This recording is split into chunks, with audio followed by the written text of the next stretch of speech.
नमस्ते दोस्तों, horror films Hindi में आपका स्वागत है।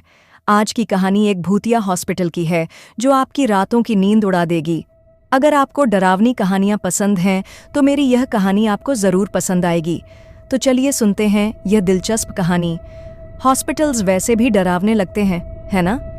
पर क्या हो अगर किसी हॉस्पिटल में सिर्फ बीमार लोग ही नहीं बल्कि वो भी मौजूद हों जो अब इस दुनिया में नहीं हैं? यह कहानी मेरी दोस्त निधि की है, जिसने एक ऐसी रात बिताई जो शायद उसकी जिंदगी की सबसे खौफनाक रात थी।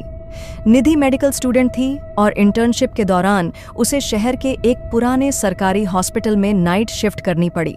हॉस्पिटल बहुत बड़ा था, लेकिन उसका एक विंग हमेशा बंद रहता था। वहां जाने की मनाही थी। लोग कहते थे कि उस हिस्से में अजीब घटनाएं होती हैं, लेकिन निधि जैसी प्रैक्टिकल लड़की भूत प्रेत की बातों पर विश्वास नहीं करती थी। रात के 2 बजे थे। हॉस्पिटल में सिर्फ इमरजेंसी वार्ड में थोड़ी हलचल थी, बाकी सब जगह सन्नाटा पसरा था। उस रात निधि को अकेले एक पेशेंट को देखने जाना था, लेकिन गलती से वो गलत रास्ते पर चली गई और खुद को उसी बंद पड़े विंग के पास पाया। वहां सब कुछ धूल से ढका हुआ था। पुराने व्हीलचेयर और स्ट्रेचर जंग लगे हुए एक कोने में रखे थे। दीवारों पर अब भी सूखे खून के निशान थे। निधि को अजीब सा महसूस हुआ, लेकिन उसने इसे इग्नोर किया और वापस मुड़ने लगी। तभी उसे महसूस हुआ कि कोई उसके पीछे खड़ा है। उसने जैसे ही पीछे मुड़कर देखा, उसे कोने में एक धुंधली परछाई दिखी। पहले उसे लगा कि शायद कोई वार्ड बॉय होगा, लेकिन जब उसने टॉर्च की रोशनी डाली तो वहां कोई नहीं था। तभी अचानक हॉस्पिटल का बिजली सिस्टम झटके से बंद हो गया और पूरा फ्लोर अंधेरे में डूब गया। अब निधि का दिल जोर जोर से धड़कने लगा था। उसने अपने मोबाइल की टॉर्च ऑन की और तेजी से निकलने लगी, लेकिन जैसे ही उसने पहला कदम बढ़ाया, उसे किसी के फुसफुसाने की आवाज सुनाई दी। डॉक्टर, मेरी मदद करो। ये आवाज एक औरत की थी और वो उसके बहुत पास से आ रही थी। निधि के हाथ पैर ठंडे पड़ चुके थे, लेकिन उसे लगा कि शायद कोई असली मरीज अंदर फंसा हो।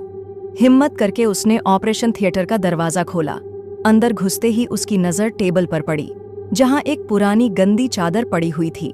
लेकिन जैसे ही उसने नजदीक जाकर देखा, चादर खुद ब खुद हिल गई, जैसे कोई उसके नीचे लेटा हो।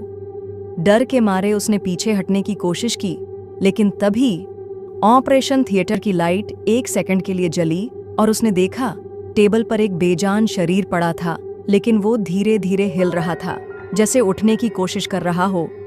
निधि चीखते हुए भागी, लेकिन जैसे ही उसने दरवाजा खोलकर बाहर निकलने की कोशिश की, दरवाजा जोर से बंद हो गया। अब उसे महसूस हुआ कि वो अकेली नहीं थी। ऑपरेशन थिएटर में रखे औजार जमीन पर गिरने लगे, कुर्सियां अपने आप हिलने लगीं और फिर उसे शीशे में कुछ दिखा। वो खुद को देख रही थी, लेकिन शीशे में उसके पीछे कोई और भी खड़ा था। एक औरत जिसका चेहरा अधजला था और आंखें लाल थीं। निधि की हिम्मत जवाब दे गई और उसने जोर से आंखें बंद कर लीं। जब उसने फिर से आंखें खोलीं तो शीशे में कुछ भी नहीं था, लेकिन तभी किसी ने उसके कंधे पर जोर से हाथ रखा। निधि चीखते हुए पीछे हटी और जमीन पर गिर गई। अगले ही पल हॉस्पिटल का सिक्योरिटी गार्ड वहां आ पहुंचा। उसने देखा कि निधि जमीन पर गिरी हुई थी, डर से कांप रही थी। उसने निधि को उठाया और पूछा, मैडम, आप यहाँ क्या कर रही हैं? निधि ने कांपती आवाज में कहा, वो औरत ऑपरेशन थिएटर में। गार्ड की शक्ल डर से सफेद हो गई। उसने सिर्फ इतना कहा, मैडम, ये विंग पिछले 10 साल से बंद है, यहाँ कोई नहीं आ सकता। और सबसे डरावनी बात, ऑपरेशन थिएटर का दरवाजा तो कई सालों से जंग लगा हुआ बंद है। आप अंदर कैसे पहुंची? उस रात के बाद निधि ने कसम खाई कि वो फिर कभी उस हॉस्पिटल के उस हिस्से में नहीं जाएगी। उसने अब भी नहीं बताया कि उस रात उसने असल में क्या देखा था, लेकिन जब भी कोई उस हॉस्पिटल में काम करता था, कई लोगों ने रात के समय ऑपरेशन थिएटर से अजीब चीखें सुनी। शायद वो औरत आज भी वहां किसी डॉक्टर की तलाश में भटक रही है, कोई जो उसकी मदद कर सके।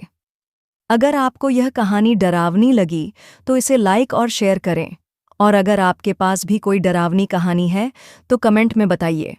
अगली बार फिर मिलेंगे एक और खौफनाक किस्से के साथ। तब तक सुरक्षित रहें।